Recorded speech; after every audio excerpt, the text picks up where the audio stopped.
Good morning, everyone. This is Rick Standiford. Thanks so much for joining us for week 3 of our Oak Woodland Planning webinar series.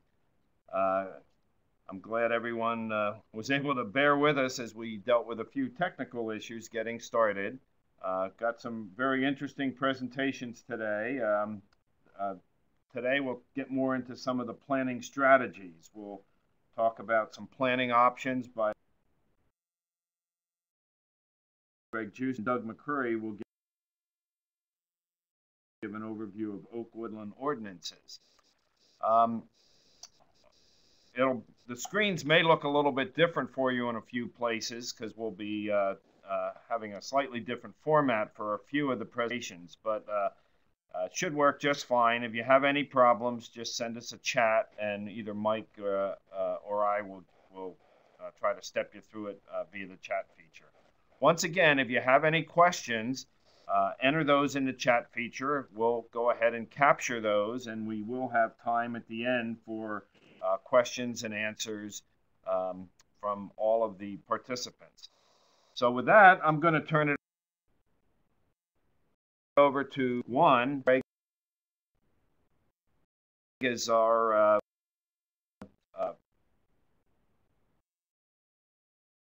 stationed out of Lakeport, but covers many of the North Coast counties and has worked in Oak Woodlands and forest planning for a long time. He's the primary author of your textbook, the Planner's Guide to Oak Woodlands. So with that, you should see Greg's presentation coming up here in just a moment, and I'm going to turn it over to Greg.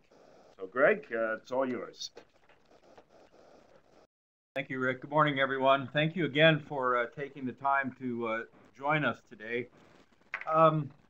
Again, you know, we look at Chapter 6 within the Planner's Guide. It was, as I was fighting to put together this talk, I thought, well, you know, people can read essentially what's in the what's in the chapter, and so I didn't want to just simply rehash what's in there, but I wanted to share with you some ideas based on what's in the chapter and how the chapter may help you as a reference as each of you are doing your own jobs with your own particular projects.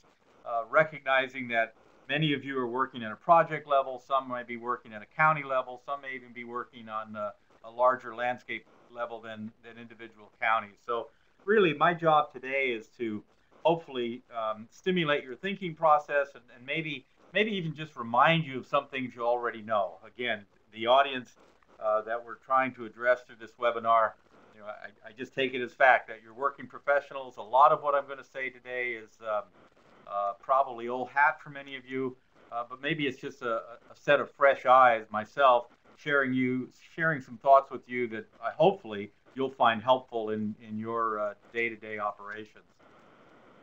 Well, you know, so if we just sit back for a second and think about what is it we're trying to achieve when we talk about planning. You know, Webster's dictionary, this is the definition that Webster says, and you know, but how do we apply it? Well, we apply it in many different ways. We apply it over landscapes. We use a number of different tools. We try and visualize what it is we're trying to accomplish through planning activities. So again, it's really a matter of how do we get our thinking process to look at futuring, to look at where we want to bring a particular set of resources. How do we want to manage resources over time? Nothing incredibly earth-shattering here. There are some guidelines out there, and I want to share with you some. When we talk about oak resources, oak woodlands, what is it we're talking about? We're really talking about another type of forest management or plant community management. And the Ecological Society of America several years ago came up with a set of guidelines that they felt, as ecologists, as practicing biologists, thought we should always try and remember when we're dealing with natural systems. These 8 points that they raised, there's a citation for you. You can go find it yourself and get more in-depth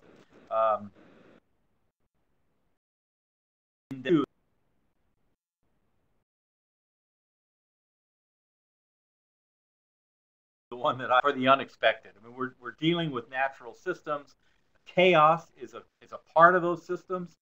Even chaos chaotic behavior by humans should be considered a part of that system.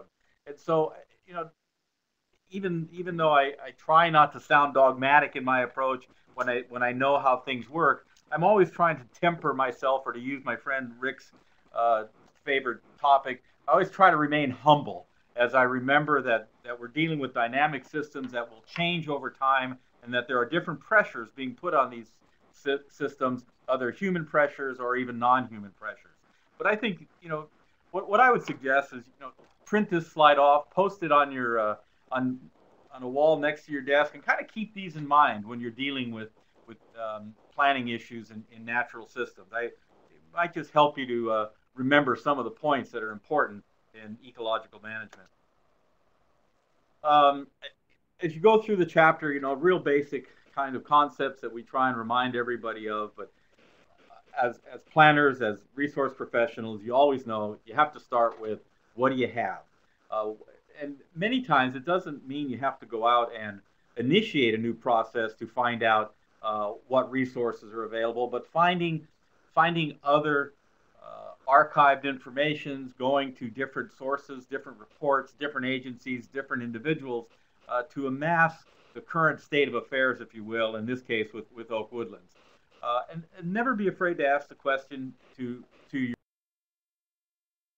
project, what do you want the resources to be in the future? In other words, you get what you want, and then lastly, we'll touch activities have been successful, and what do you think about in terms of having measurable events so that you can create your own yardstick to determine if in fact you're achieving your personal objectives or goals. You know, a lot of times there can be we have a lot of tools to choose from, and they can be right in front of us, and we still can't see them because in everyday life there's so much going on, it's virtually impossible to see what's right in front of us. But they're there. And again, sometimes making a list of different kinds of tools that you can apply to particular projects, having a list readily available might simply help you, because it's easy to overlook so many of the tools we have. And, you know, right off the top, for those of you working at the county level, obviously the general plan can be a very powerful tool on how a county takes shape and how it's going to manage its oak resources. For those of you with land trusts and other individual projects, well, maybe a conservation easement is the way to go if you have a willing landowner and the ability to pay for something like that.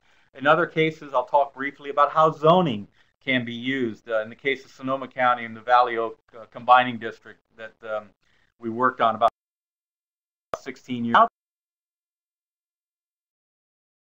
there. And it's a matter of understanding how each tool might fit to a certain project.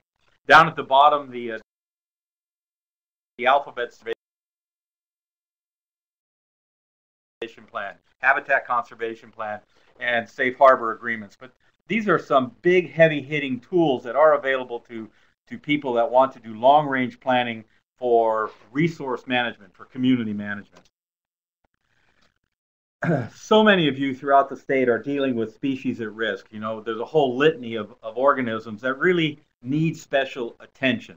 In some cases, there may be types of oaks or oak communities that would also, at least locally, be communities, or oak is an oak is an oak. And that certain plant communities, certain oak communities might need special attention. And I'll share with you an example here in a little bit. Very briefly, here's just an example of how some of these big picture projects are being applied down in Southern California. Tom's going to spend a lot of time talking about regional planning, and in some cases even regional planning that goes beyond county borders. These things are actually working. They're in place. They're not easy. You know, it's pure democracy, if you will. It's sloppy sometimes. It's messy. It's not clean. It's not always real clear, but they are effective in getting multiple partnerships and multiple interactions across jurisdictions, land ownerships, and the like. I think, you know, for the sake of today's discussion, I'd like to at least reflect on, you know, what is the green dream? What is it we're trying to conserve through the planning mechanisms available to us. Obviously, if large contiguous core woodlands, large blocks, large acreages of oak woodlands are in existence within your sphere of influence, those should be elevated to a special level of recognition. Simply recognize that the fact that you've got contiguous acres of undisturbed oak woodland, particularly in modern California, that is something worth valuing. That's something to recognize because the functionality and the properties of that forest community are still intact. That is an example how a particular component of your sphere of influence might be recognized differently. It may just be verbally recognized, but it also can be codified through some type of other planning mechanism that we'll talk about in a few minutes. And then also, the first time I talked to you, we visited quickly the unusual or the unique components of a large oak woodland. It's not this mix. Well, it is a mixture of different components that make the whole. So recognizing things like riparian areas or vernal pools, or perhaps old trees, that they are rare, that they are unique. And again, these components within the larger matrix of an oak woodland might require special attention, special consideration. Here's an example. I'm going to very briefly go through an example of an idea that I helped in the county of Mendocino with. This is part of the Ukiah Valley Area Plan. And we had this discussion through a public meeting about, well, what is a core oak woodland? Working with a colleague, Dina Marylander, in her lab, we arbitrarily established that a 250-acre contiguous block of oak woodlands was a significant threshold, if you will. It meant something. There weren't a lot of them around. That was a tree-dominated area, and by core oak woodlands, we simply identified it as 250 or more acres that were not altered by roads or residences or intensive agriculture. In other words, the forest landscape was still intact, and it had not been significantly altered.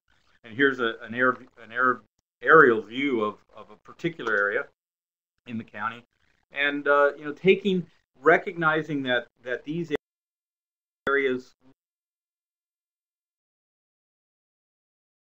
and recognizing that even though it's a contiguous block, still apply. Maybe you're looking at 1,000 acres. Well, is it owned by one person? Probably not. Is there future intentions, future land use patterns or desires on the property that are similar or not similar over time?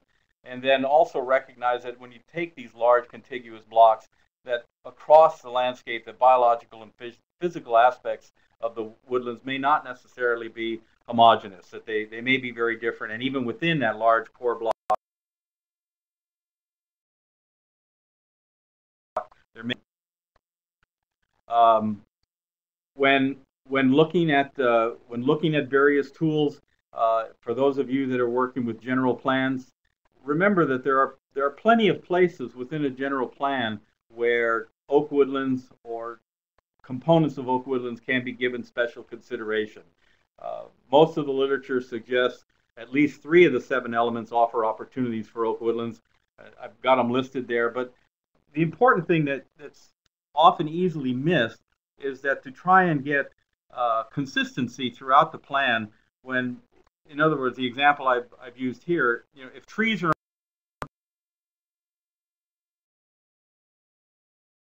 important, and the trees should be considered throughout the plan, regardless if it's a general plan or a forest management plan or a community plan.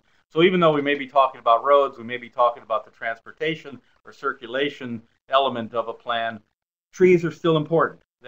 That standard remains throughout the planning process, and that's important if you want to have even distribution of attention of natural resources across the landscape.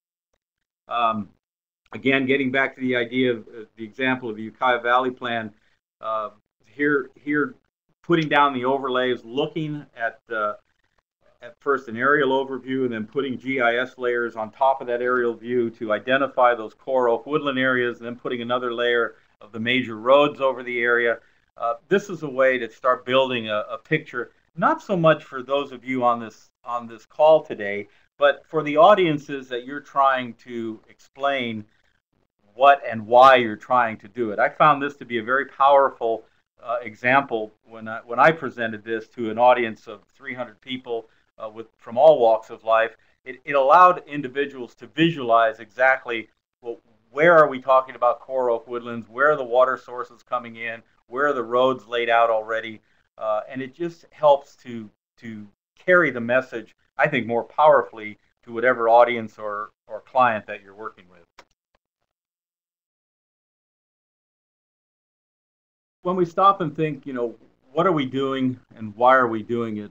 I think there's a couple of issues here I'd like you to just reflect on. When we talk about conserving oak resources in order to achieve long-term sustainable woodlands or forests, we're really talking about an ecological unit. When we're talking about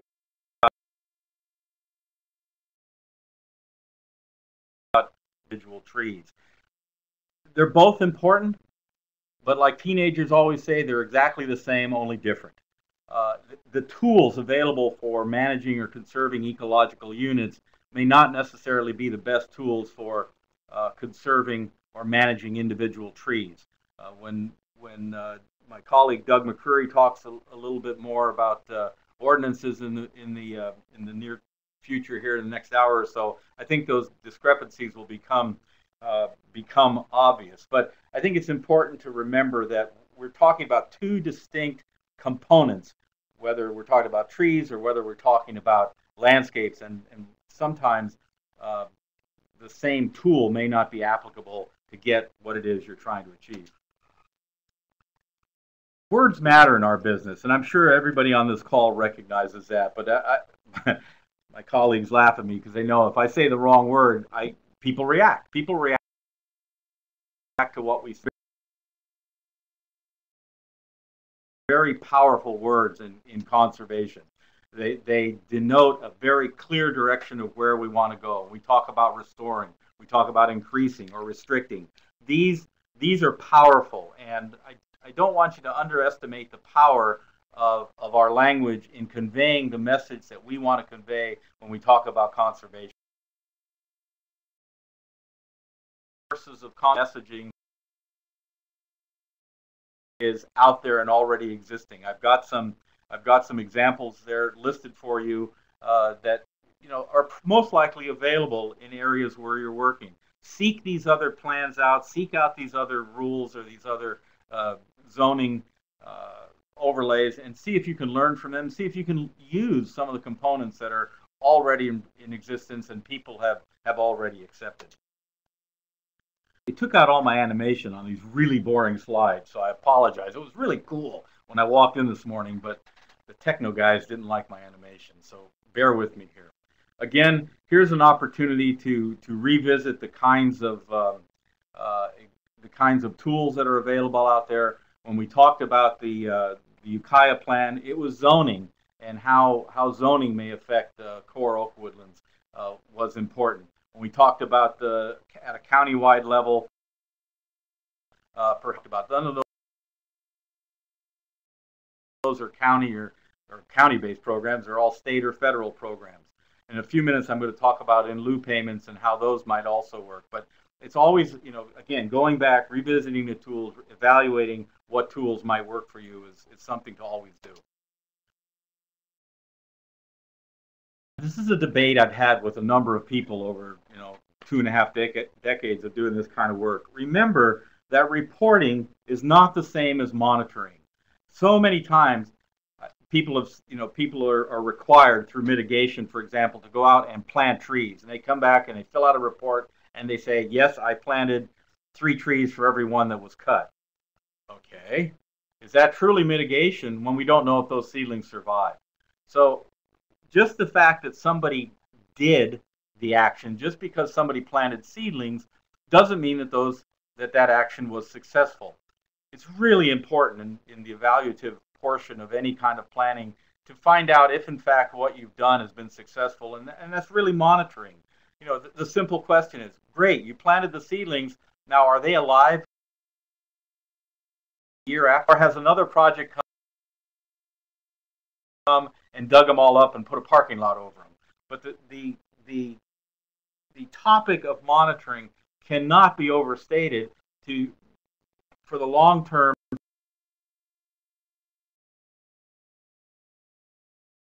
Don't let people just get away with reporting.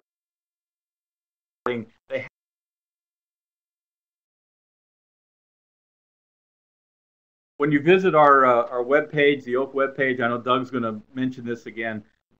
We've got every county that has some type of oak conservation policy in place is listed. There's the URL for you. You can and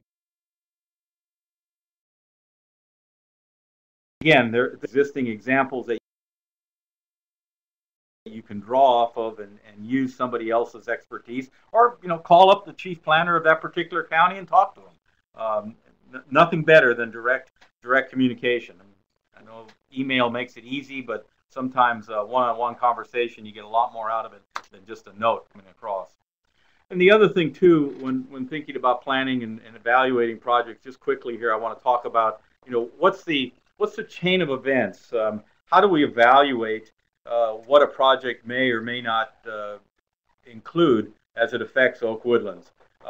Again, here's just a schematic to help you visualize some of the points that we highlight in Chapter 6. What's the difference between a short-term impact and a long-term impact? Well, a short-term impact may simply be somebody putting in a road and removing the trees from a narrow area along the edge of a road. A long-term, and people are bringing in their cats and are bringing in exotic landscape plants that can escape or have an impact on the environment. So not all impacts are directly related to the removal of the tree. I want to ask that you consider other impacts that are supported by the alteration. And all of those things should go into consideration when evaluating the overall significant detail when we talk in Chapter 6 on this. And here's an example of the kinds of impacts that may be the product of building a new road in a core area. The issue of fragmentation, the issue of increased domesticated pet interactions with wildlife, getting rid of those old ugly snags, and impairing the ability for nesting in tree cavities, and then possibly even the modification of a watercourse, putting a culvert over a creek crossing so the road can be built.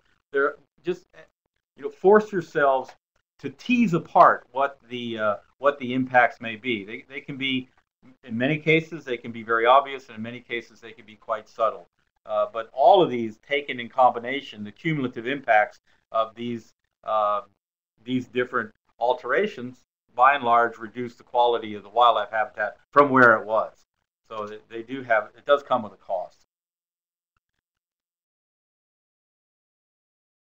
Just a quick overview again of within the chapter, some of the examples that we highlight to help your thinking process determine, in this case, what are long-term impacts. We do the same thing for short-term impacts, but the whole purpose of the chapter, the whole purpose of the publication is to support you in what you do. As I said in week 1, I respect the professional audience. To go back to a chapter like this, flip through the pages and simply refresh your memory and remind you of what you already know.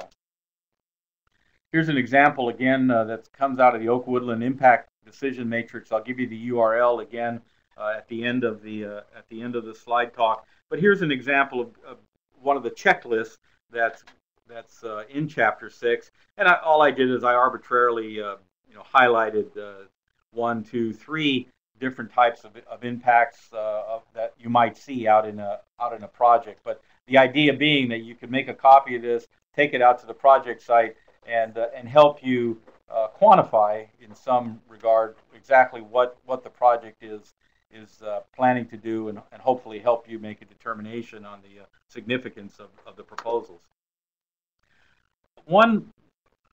Getting close to the end here, one of the things I wanted to share with you today was there's a trap out there and it's a trap that I've seen people fall into, and 500 acres are slated for development. It's very common for folks to say, well, the other 500 acres is going to be conserved in a conservation easement or some other type of vehicle that will conserve the remaining 500 acres. But really, when you look at it, what you end up with is 500 less acres than you started with. And I asked the question, is that truly mitigation? I realize it's easy, it's cost effective to do that, but in this particular scenario, if this type of approach was applied across the landscape, the best you could ever end up resulting is half of what you started with. So it's an easy trap. People use it a lot. I caution against it. I don't think it's true mitigation, and I think in the long run, it's in the death of 1,000 cuts. And this is a type of cut that leads over time to further degradation across the landscape. I had a really pleasant conversation this last week with a planner from Monterey County. We talked in Sonoma County about 16, 17 years ago now, and it was the product of an arbitrary political negotiation. There was a supervisor that wanted to save these big, majestic valley oak trees, and there were antagonists who didn't, just thought it was another layer of government intrusion. The supervisor wanted $150 per tree removed over 26 inches, and the antagonists came back with 10. Then they came back with 25, and the supervisor said 75. Well, they hit middle ground at $50. So that's, in that particular case, that's how that in lieu fee was concocted, if you will. There's really no basis to it, and not a whole lot of justification. But in the discussion I had this week, it became obvious that when we talk about in lieu fee, if rather than just planting trees, what you want to do is you want to secure enough money that not only that covers the cost of the replacement tree, which may only be a couple of dollars if we're talking about seedlings, but gas is $4 a gallon. So the issues of transportation, planting crews, getting them out there, what's it going to take to keep those plants alive for 1, 5, or 10 years, and then monitoring to assure that the mitigation is successful. Formula of what I think needs to go into an in lieu fee that's real and that's justifiable. It may be $50 a tree, but nonetheless, I think for the audiences that are astutely watching over the kinds of activities we do, I think having small organizations that may not have a lot of money, need support to carry on these kind of projects, this is an example of the kind of formula that might get you what you want. Real quickly here, there's sources of information out there to support you. Here's the URLs. The one that I know, CEQA. Here's the link to Article 5, which deals specifically with significant impacts as defined under CEQA. It's quite complex. It's very long and very wordy. But there you can look at it yourself, and then there's the link to the UC Oak Woodland, and lots of information there, and it's coming back to us that it's been useful for a lot of people when they've had to use it. So just in closing here, let me wrap up real quick. Just remind you all of what you already know. Look at what kind of resources you have available. How can you quantify those resources? Take the time to review and evaluate which tools work for you for what project, and then play with the numbers, play with the modeling, play with the mapping before you go public, if you will, because chances are there's more than one way to come up with an approach to the goals you're trying. How do you minimize the risk to those sensitive components of the oak woodland? Treat the riparian areas, treat the vernal pools, treat the generic trees differently than you do everything else. I mean, it's advice that I've come to accept myself, dealing with this subject over the years. And again, the issue of mitigation, we can have a whole webinar series just on that. It's complex, it's political oftentimes, just make it real. Make sure that the mitigation is actually providing the positive benefits that you're hoping it's providing. And you have to say costs are important. Sometimes the idea is great, but making it work can be a challenge. Here's the expert link on there. All my colleagues in this room are very supportive of that. We look forward to answering your questions, and thank you again for all that you do. Well, thanks very much, Greg. I think maybe you've seen by Mike's notes there and coming up here that we're going to take about a minute break to fix the